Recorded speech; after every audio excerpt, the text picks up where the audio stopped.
বিসমিল্লাহির রহমানির রহিম। আসসালামু আলাইকুম ওয়া রাহমাতুল্লাহ। আশা করছি সবাই ভালো আছেন। আলহামদুলিল্লাহ আমিও ভালো আছি। সুপ্রিয় শিক্ষার্থী, আমি শাহিদ স্যার আজকে আপনাদের সামনে হাজির হয়েছি ইংরেজি ব্যাকরণ নিয়ে। আজকে আমাদের আলোচনার বিষয় হচ্ছে ভয়েস। সুপ্রিয় শিক্ষার্থী, ভয়েসের উপর আমরা পূর্বে আরো একটি ক্লাস বানিয়েছি। আজকে আমাদের ভয়েসের উপর হচ্ছে 2 নাম্বার ক্লাস। সুপ্রিয় শিক্ষার্থী, আজকে আমরা এই ক্লাসের মাধ্যমে জানবো ভয়েস চেঞ্জের নিয়ম, কিভাবে একটি ভয়েস প্যাসিভ ভয়েসকে অ্যাক্টিভ অথবা অ্যাক্টিভ ভয়েসকে প্যাসিভ করতে হয়। সুপ্রিয় শিক্ষার্থী, ভয়েস চেঞ্জের নিয়ম আমি লিখেছি কি, অ্যাক্টিভ ভয়েসের সাবজেক্টটি প্যাসিভ ভয়েসের অবজেক্ট কি হয়, প্যাসিভ ভয়েসের অবজেক্ট হয় এবং অবজেক্টের পূর্বে বাই বসে। তাহলে আমার প্রথম রুলসটা হচ্ছে অ্যাক্টিভ ভয়েসের সাবজেক্ট প্যাসিভ ভয়েসে হয়ে যাবে অবজেক্ট। তারপর হচ্ছে গিয়ে অ্যাক্টিভ ভয়েসের অবজেক্ট হয়ে যাবে কি প্যাসিভ ভয়েসে সাবজেক্ট। এরপর হচ্ছে মূল ভার্বের পাস্ট পার্টিসিপল ফর্ম, অর্থাৎ ভার্ব 3, যে ভার্বটা আপনার সেন্টেন্সে দেয়া থাকবে সেই ভার্বটার পাস্ট পার্টিসিপল ফর্ম অর্থাৎ ভার্ব 3 আনতে হবে। এরপর হচ্ছে টেন্স এবং পার্সন অনুযায়ী সাহায্যকারী ভার্ব হয়। এই 4টা নিয়ম মেনে আমাদেরকে অ্যাক্টিভ থেকে প্যাসিভ করতে হবে। আমি এখানে অ্যাক্টিভ ভয়েস 4টা লিখে রেখেছি, ওইগুলোকে আমরা এই 4টা রুলস অনুযায়ী চেঞ্জ করব। প্রথমে কি বলা আছে, অ্যাক্টিভ ভয়েসের সাবজেক্ট হয়ে যাবে অবজেক্ট আর অ্যাক্টিভ ভয়েসের অবজেক্ট হয়ে যাবে সাবজেক্ট। তাহলে অ্যাক্টিভ ভয়েসের অবজেক্ট আমার এই সেন্টেন্সের মধ্যে দে প্লে ক্রিকেট, ক্রিকেট হচ্ছে অবজেক্ট, দে হচ্ছে সাবজেক্ট আর প্লে হচ্ছে ভার্ব। তাহলে অবজেক্ট হয়ে যাবে সাবজেক্ট। তাহলে আমার প্রথমে লিখতে হবে ক্রিকেট, ক্রিকেট লিখলাম। এরপর বলছে আমার টেন্স ও পার্সন অনুযায়ী সাহায্যকারী ভার্ব। তাহলে এখানে cricket third person singular number, তাহলে হয়ে যাবে কি সাহায্যকারী ভার্ব হবে ইজ, ক্রিকেট ইজ।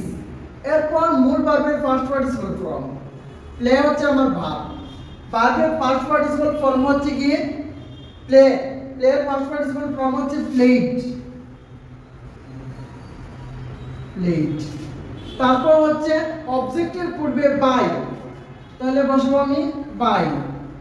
সাবজেক্ট হচ্ছে আমার দে, দের অবজেক্ট হচ্ছে দেম, দেম। তাহলে আমার 1 নাম্বার সেন্টেন্স অ্যাক্টিভ থেকে প্যাসিভ হয়ে গেল কিভাবে, রুলস অনুসারে। সুপ্রিয় শিক্ষার্থী, ভয়েস চেঞ্জের ক্ষেত্রে আমাদেরকে কিছু সাবজেক্ট এবং অবজেক্ট জানতে হবে। কিছু বলতে আমাদের কয়েকটা সাবজেক্ট আছে, ওই সাবজেক্টের অবজেক্ট কি হয় সেটা জানতে হবে। যেমন আই, এর অবজেক্ট হচ্ছে মি, ইউর অবজেক্ট হচ্ছে ইউ, দেয়ার অবজেক্ট হচ্ছে দেম, হির অবজেক্ট হচ্ছে হিম, শির অবজেক্ট হচ্ছে হার, আর নামের অবজেক্ট হচ্ছে নাম, ইটের অবজেক্ট হচ্ছে ইট। এই কয়েকটি সাবজেক্টের অবজেক্ট জানতে হবে। আবার সাবজেক্টের পসেসিভ ফর্মও আছে, যেমন আই এর পসেসিভ ফর্ম হচ্ছে মাইন, ইউর হচ্ছে ইউর, হির হচ্ছে হিজ, দেয়ার হচ্ছে দেয়ার, উই হচ্ছে আওয়ার, উই এর আবার অবজেক্ট হচ্ছে আস।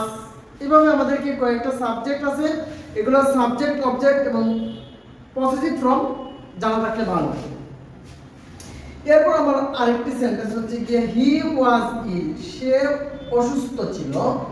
ইল হচ্ছে আমার কি অবজেক্ট, তাহলে কি হবে 2 নম্বর, প্রথমে আমার রুলস অনুসারে অবজেক্ট হবে সাবজেক্ট ইল ওয়াজ। হ্যাঁ, এখানে কি ইল ওয়াজ বাই হিম। এরপর হচ্ছে আমার 3 number, I am reading a বুক, এ বুক হচ্ছে আমার অবজেক্ট, তাহলে প্রথমে আসবে এ বুক, এ বুক। বুক যেহেতু একটা সিঙ্গুলার ফর্ম, তাহলে singular verb A book is. Read হচ্ছে আমার মূল ভার্ব, তাহলে এখানে আইএনজি আছে, আইএনজি এর জন্য অ্যাক্টিভ থেকে প্যাসিভ করতে হলে বিং দিতে হয়, তাহলে কি হবে এ বুক ইজ বিং। আর রিড এর ফার্স্ট পার্টিসিপল ফর্ম হচ্ছে read, a book is being read.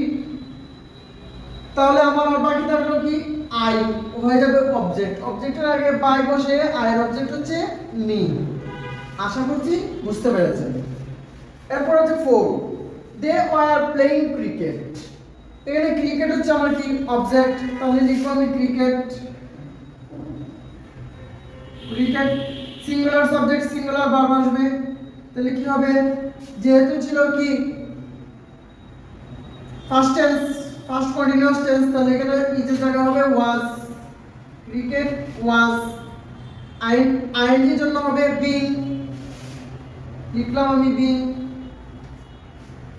Player first participle form হচ্ছে প্লেড।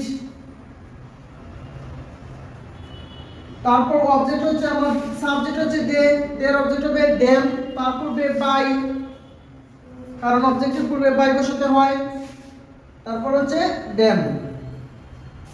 এই ছিল আমার ভয়েস চেঞ্জের নিয়ম। আশা করছি আমরা ভয়েস চেঞ্জের নিয়ম অনুসারে 4টা সেন্টেন্স আমরা চেঞ্জ করেছি। আশা করছি সবাই বুঝতে পেরেছেন।